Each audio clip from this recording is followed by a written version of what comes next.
Justice Babar ستار صاحب نے، انہوں نے پہلے تو یہ کہا ہے کہ جنہوں نے چیف کمشنر، ڈپٹی کمشنر جو ایم پی او کے تحت جنہوں نے فیصلے کیے ہیں، انہوں نے کلر ایکسرسائز آف پاور کیا ہے، اس لیے ان کے خلاف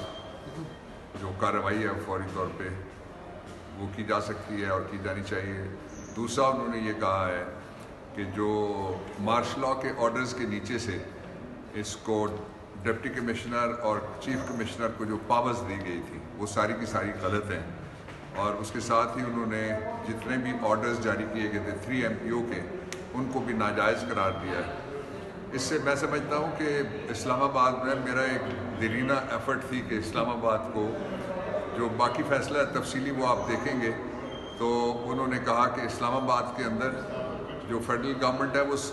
وہ صرف وہ کابینہ آرڈرز پاس کر سکتی ہے۔ اس کا مطلب یہ ہوا کہ جو سٹیٹس ہے پروونشل اسلام آباد کو صوبہ بنانے کا، وہ نزدیک آ گیا ہے انشاءاللہ العزیز۔ یہ اس کے مین کرکس تھا۔ اس کے ساتھ دوسری بات میں آپ کو یہ کہنا چاہتا ہوں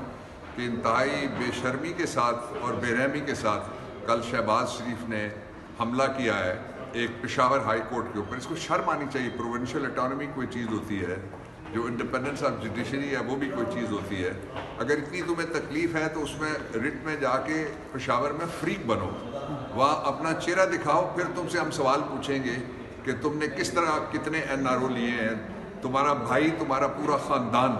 وہ کس طرح سے تھڑیے سے اٹھ کے، ایک بھٹی سے اٹھ کے گوال منڈی کی، ان کے 7 بر اعظموں تک یا پتہ نہیں کتنے بر اعظموں تک یا پتہ نہیں کتنے ممالک تک کیا کیا دولتیں ہیں اور کیا کیا رسیدیں ہیں جو تم سے مانگی گئی ہیں، کیا کیا رسیدیں ہیں جو تم نہیں دے سکے۔ یہ سارا جو کچھ اس وقت ہو رہا ہے وہ صرف اور صرف عمران خان کا، جس کو میں نے آج سے عمران خان کے ساتھ میں نے کہنا ہے معصوم خان، جو معصوم خان ہے اس کا خوف ہے، اس لیے کہ یہ جتنے جرائم پیشہ لوگ تھے ان کو اکٹھا کر کے قوم کے مقابلے میں کھڑا کیا گیا۔ قوم نے فیصلہ اپنا کر لیا، وہ جرائم پیشہ لوگوں کو، چوروں کو مزید چوری کی اجازت قوم نہیں دے گی، اس لیے الیکشن سے یہ بھاگ رہے ہیں۔ میں نواز شریف سے سوال کرنا چاہتا ہوں کہ تمہیں امید پاکستان کہا گیا تھا، ساری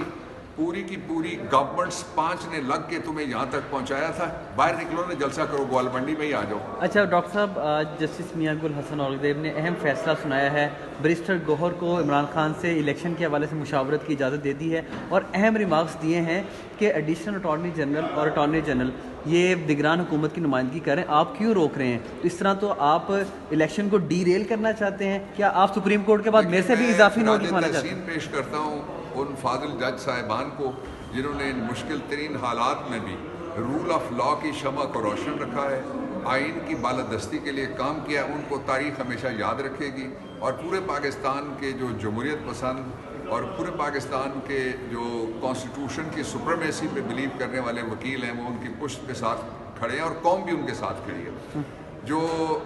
ہمارا اصل حق ہے وہ 3 ہے شہریوں کا اصل حق۔ یہ اب بات صرف پاکستان تحریک انصاف کی، عمران خان کی، بابر اعوان کی نہیں رہی، یہ پاکستان کی بات ہے۔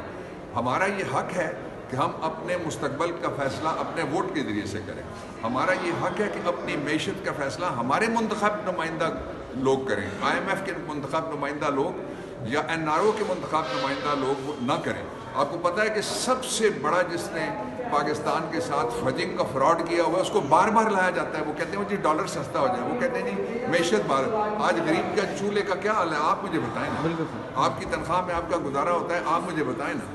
نہیں ہو رہا۔ اس لیے دوسرا جو ہمارا حق ہے وہ یہ ہے کہ کوئی چور کسی چور دروازے سے چوری کے کمرے میں بیٹھ کے دوبارہ اقتدار پہ نہیں آ سکتا، یہ قوم فیصلہ کر کے کھڑی ہو گئی ہے ایک طرف، اسی لیے یہ سارے گھبرائے ہوئے ہیں۔ اور تیسرا جو ہمارا حق ہے وہ یہ ہے کہ عالمی طور پہ اس طرح کی بے عزتی ہماری ہوئی ہے سوشل میڈیا کے اوپر بھی اور مین اسٹریم چینلز کے اوپر بھی۔ کل جو آپ نے اپنی ریاست کے وزیر خارجہ کی جس طرح سے آپ نے گرفتاری کی ہے، گرفتاری سے کون ڈر رہا ہے؟ گرفتاری سے ڈرنے والے جہازوں میں بیٹھ کے جاتے ہیں، کبھی عربیہ سے جہاز آتا ہے اور کبھی گلف سے جہاز ان کے لیے آتے ہیں، اور لانے کے لیے بھی ان کو سرکاری جہاز جاتے ہیں جن کے اوپر امید پاکستان لکھوایا جاتا ہے، سارا خرچہ آپ کرتے ہیں۔ اس لیے تیسرا اور سب سے بڑا ہمارا حق یہ ہے کہ الیکشن فیئر اور فری ہونا چاہیے۔ میں آج مطالبہ کرتا ہوں کہ الیکشن کمیشن کو رہا کیا جائے تاکہ فری الیکشن کرا بہت شکریہ ڈاکٹر صاحب، بہت شکریہ.